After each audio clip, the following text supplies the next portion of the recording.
Hi there, I'm Dr. Steve Vargo, and CooperVision and iDoc have teamed up to bring you this limited series focusing on myopia management and how practices are incorporating MiSight into their patient offerings. And today we're going to have a great conversation with a lot of great insights that you'll be able to take back to your practice.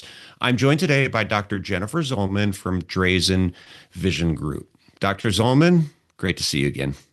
Thanks, Steve. Good to see you as well.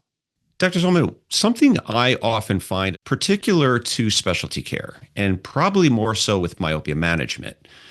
A lot of times, doctors that have really leaned into a specialty have a story behind it. There's something that they're passionate about that took them down the road for that particular specialty. And I don't think you're any exception to that. We talked before. Interestingly, and maybe not surprisingly, a lot of times with myopia management, you find that the doctor had bad vision as a kid, and they're trying to save the world from the problems that they had. So I'm just curious about your personal story growing up with a high prescription and how that influenced your interest in myopia management. Just to take you down my kind of myopia journey is I was in fourth grade and I started to not be able to see the board at school. I would walk up, I would sit on the floor to copy down the notes from the teachers. My teacher had let my parents know that they thought I was struggling a little bit with my vision, but just as a lot of parents think, some of my friends were getting glasses, so they thought it was more that peer influence that I wanted glasses. And so it wasn't until fifth grade that they actually took me in to get my eyes examined, and lo and behold, I was myopic. I continued down this myopia track until I was into college. And I am a very high myope now, minus 550 is where I ended up landing. And it was a journey that I wish would have been stopped back in fourth and fifth grade, at that age 8 or 9, with some of the technology that we have today. I think, Steve, part of that is one of the things that I think that we can really help some of these kids is when I did get into middle school, you start to get into those peer pressures and that extra struggle that you're having just in that weird place that we are in middle school. And I had the glasses and they were getting thicker and they were getting thicker. And it was a place that I didn't have the most confidence. And I would beg my parents, please let me get contact lenses. And it was in eighth grade that finally I broke them down and we got contact lenses. And it really did change my vision and my sight of the world. Like it opened my periphery. I built confidence. I played 3 sports. I became more social. I think it's one of these gifts that we can give these families and these children out there now.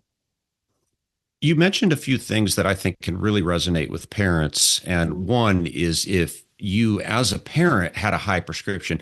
I'm a -1.25, give or take, a little bit of astigmatism, which actually works out perfect for me now. But I've never experienced a world where things are tremendously blurry. But a lot of people do, and a lot of people have, and a lot of those are parents sitting there that I think can really relate when you have kids, not wanting your own child to go through that. You mentioned peer pressure as well, which we've all felt at some point. Another thing that you would be cautious of not wanting your child to go through that. I've had family members reach out to me regarding sports and concerned that their kid was not going to be able to excel in sports, that maybe he had greater vision problems. So do you find that these are conversations that really resonate with the parents that you talk to? Absolutely. I think that the conversation with the parents that have high myopia, that is a slam dunk, the easiest conversation that you're going to have because they remember, you just take them back down that lane and they remember their glasses getting thicker every year and probably getting some bullying or teasing for their glasses. Even with, again, back to my story, when I was in middle school, I would put my glasses on in class and I would walk around the hallways not being able to see because it was embarrassing that I had these glasses. You would find very few pictures of me when I was younger with glasses on because I'd rip them off before they would take the photo. So I think if you kind of talk about these stories and your experience, especially if you were myopic, and just kind of bring back up those memories for these parents, and they don't want their children to go through this. We want to give our kids everything we can possibly give to make their lives comfortable and to give them the best outcomes, whether that's sports, whether that's they're in performing arts, that they will be able to excel in all these aspects of their lives, just that quality of life that they're going to have. There's a flip side of that as well. In I think most parents want what's best for their kid, but at the same time, when you're hearing about some new technology, some new treatment, I think as parents, we also have some healthy concern and healthy skepticism. Maybe if you've never heard of it before, is it safe? Is this the best treatment option for my child? And you've, if I'm correct, treated your own child with this. Yes. Okay. I can't think of a better way to validate the treatment than treating your own child with it. Can you speak to that experience and how has that shaped your approach and your perspective on this treatment option? And also again, have you found that that resonates with other parents to share the Mhm. experience of you treating your own child and demonstrate the belief that you have in this treatment option? I absolutely think that that conversation is much easier to have with parents when I've been through it as a parent as well. My daughter, also in fourth grade, started to have some vision issues. She had a very low myopia at that point. I really wanted to get her into MiSight. She loved her glasses. And so she really wanted to wear glasses. So we introduced MiSight. She did start to wear MiSight, but she was not wearing it as I wanted her to wear it, as I prescribed it for her. And so she did have a little bit of progression over that next year. Once we saw that, then we got a little bit more serious about wearing them on a daily basis.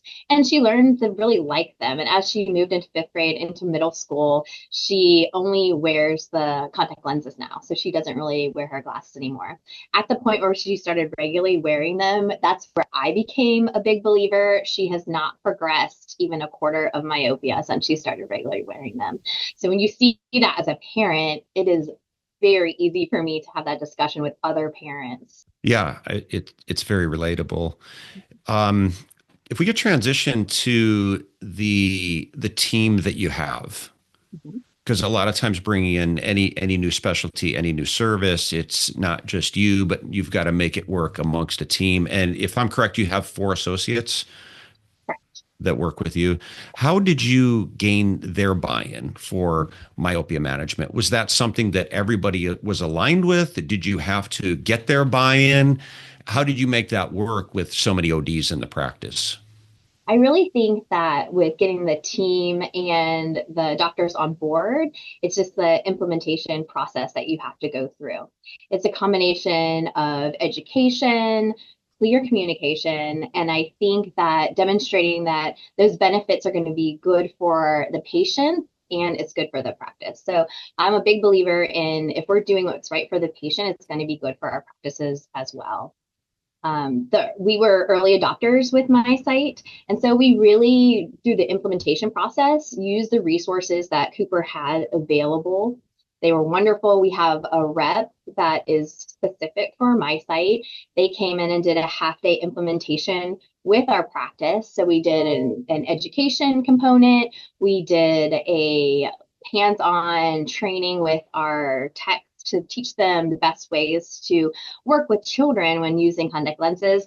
That same rep actually even came out 6 months later, so to kind of troubleshoot some of the areas we were having while implementing, mostly with those contact lens lessons with children. And again, just some different techniques that they taught my team to get them on board and make it an easier transition with the working with the children. Um, I think that's such an important part is just your belief. Once my doctor started fitting it and seeing the changes that these children were having, it was amazing. We were all a little bit skeptical, but it's amazing. Like all my doctors are completely on board now. So the product really just speaks for itself. Yeah, I don't know if there's a better way to get buy-in of others than getting results. And Yeah. I've always felt that once you start to get results with something, there's a snowball effect. And I think one, you get more excited about doing it because you're starting to see the results, but also you get much more confident with presenting that to patients, which is a big aspect of it as well. Once you implement it and it becomes part of your practice culture, it's just like anything else that you're doing. It's just another natural extension of the care you're going to provide. So it's just like contacts, just the daily contacts, or if you are doing glasses, or if you are doing vision therapy, it just becomes another leg of this treatment that you are giving your patients. That's a great point. Eventually, change isn't change anymore. It's just the new normal. Mhm. And Yeah, yeah. I've read this pretty consistently, almost from a leadership perspective, is that when you want to implement something different, and this is a big part of change management, that leaders have to be diligent for a period of 4 weeks, for maybe plus. I don't think that's written in stone, but you'll get the most pushback and resistance from your team in the early stages. But eventually, if you're diligent with it and keep everyone on that path, things cease to be change. It just becomes the new normal. You briefly mentioned the reps and their using them as a resource for your team. Is there anything else that you would recommend educating the team? We talked about the associates, but what about the rest of the staff? Because they have to understand it and be excited about it as well, because they're going to be answering questions for patients.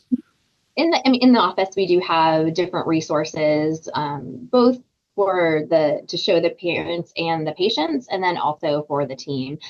There's also on the websites, there are training modules that they can look at and go to.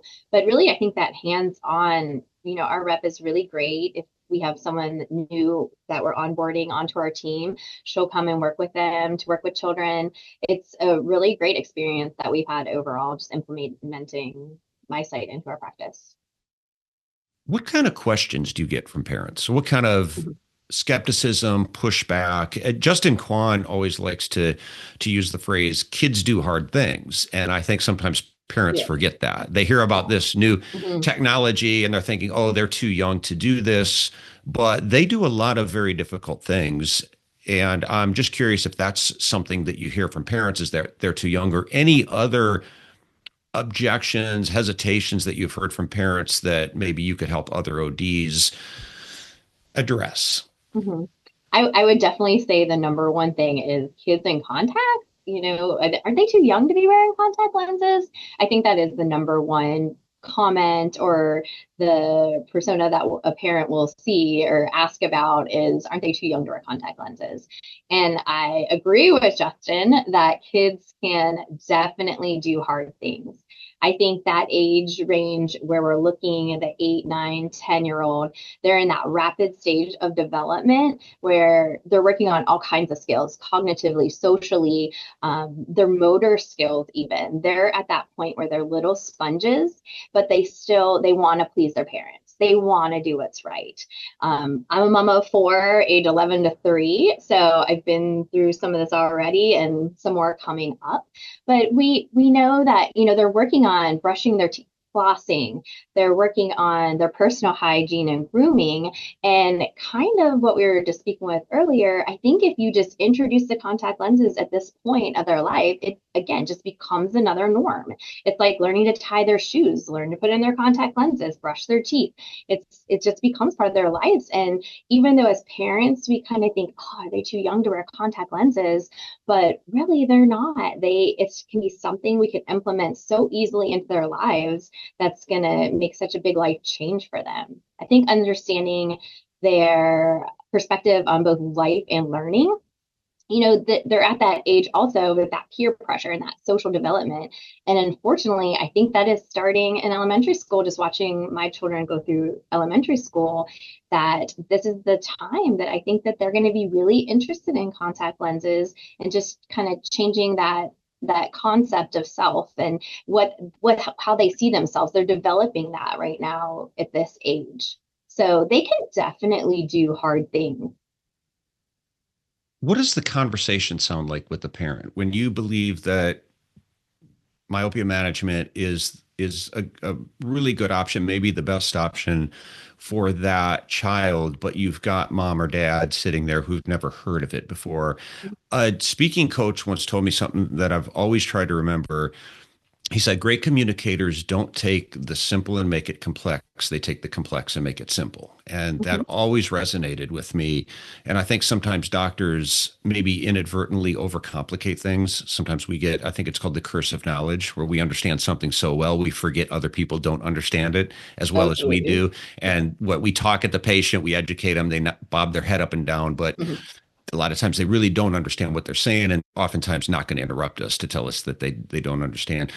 So I think there's some value to being simple and explaining things in ways that are easily comprehensible. But what does that conversation sound like in your office with a parent? Mhm.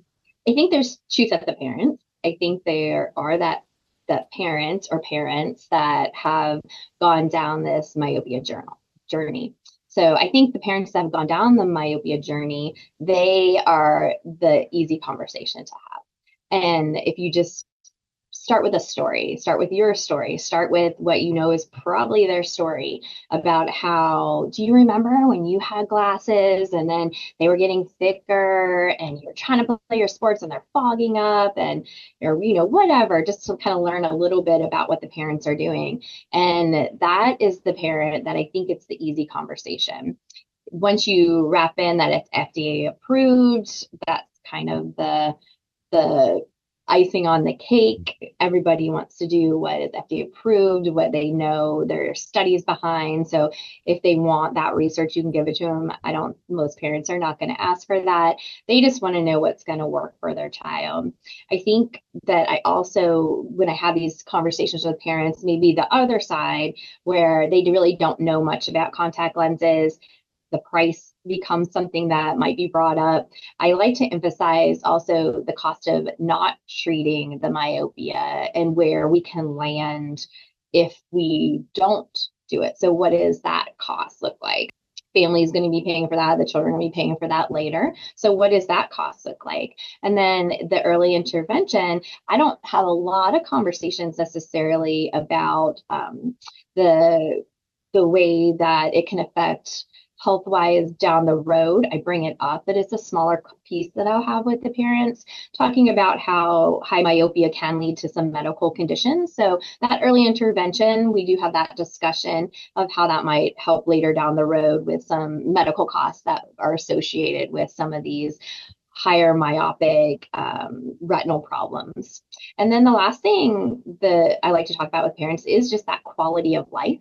And I think being a parent of four children, that's a easy conversation to have with kind of both sides, the myopic parent and the non-myopic parent, and just tell them my experience and my story of how I went through middle school and was not confident and did not have high self-esteem, and when I went into contact lenses, it really changed the way that I viewed the world around me and the way I felt about myself, and the confidence that I had to do the daily activities and sports and performing arts and all of those types of things that they want their child to just thrive in.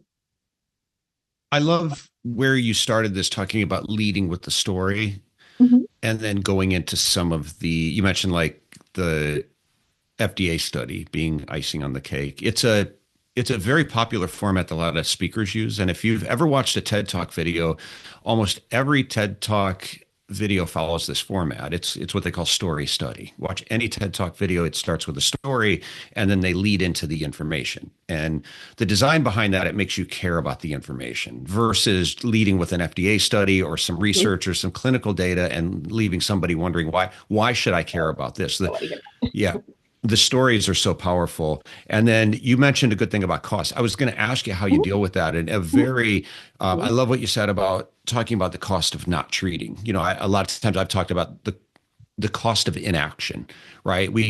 It's easy to get focused up on price, and that's where I think the consumer tends to focus. But when we can switch that conversation to the cost of inaction. What's the cost of not doing something? And people don't like losing stuff. So Mhm. there's a lot of power with that as well. Um, a lot of times, what I'll hear with myopia management is the term planting the seed. That we Mhm. know not everybody's going to go all in on myopia management, hearing it for the first time. But how much of this would you consider planting the seed for follow up conversations? Yes. So, kind of a little bit more of my background is I've been in practice almost 20 years. I'm very passionate about kids, pediatrics. I have been part of the American Optometric Association Infancy and Children's Vision Committee, currently the chair. And so early intervention for me is so important in children's lives. And so infancy exams, that's the baby exam between 6 months and 12 months. And I think this is where we start. These young children, infants, babies, we all learned in optometry school 101 that if we see an emmetrope or a little bit of a myope at that age, that they are going to be myopic. And it's probably going to be pretty rapid and pretty advanced. And so even at this point, if I'm seeing this in my infancy exams, I'm having those conversations with the parents. I'm seeing this right now developmentally. That's probably going to have some nearsightedness or myopia in the future as I'm looking at them with their -10 glasses on.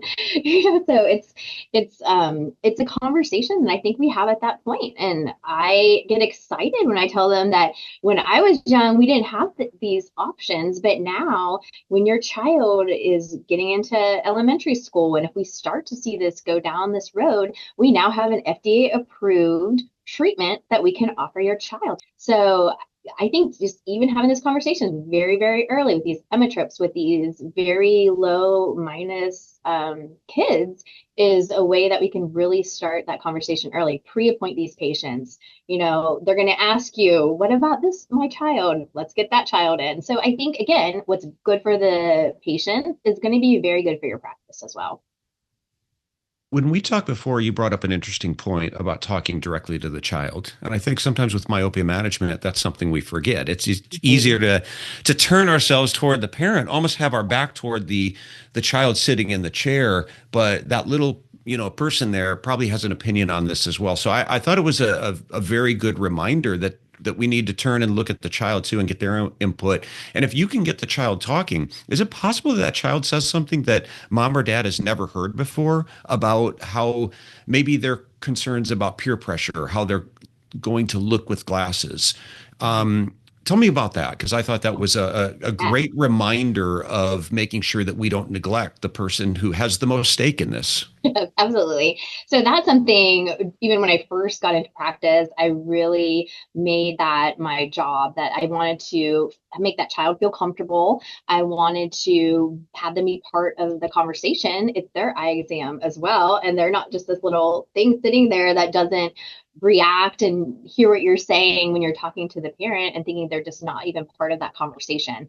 So this is something I like to talk a lot with my student externs and my residents, is just to develop this rapport that you have with the child. So when I walk into an exam room, first thing I do, I sit down, I face the child in an exam chair, and I just have a little conversation with that child. And then I'll excuse myself. Is it okay if I talk to your mom or dad for just a moment? And I'm going to come right back with you. And then I'll turn and I'll talk to the parent, and I'll try to kind of, include them still in that conversation. And just having that conversation, kind of learning a little bit about themselves. So like, do they play sports? Do they do theater? Are they self-conscious about glasses maybe that they already have? And then having that conversation, how do you think it would feel if your glasses weren't fogging up when you were on the basketball court? How would that feel if when you're turning your music for your violin, that you actually kind of can see around what you want to look at, not just through that lens? So these conversations, and even how would it feel if you're out with your friends and you didn't have to worry about your glasses being on?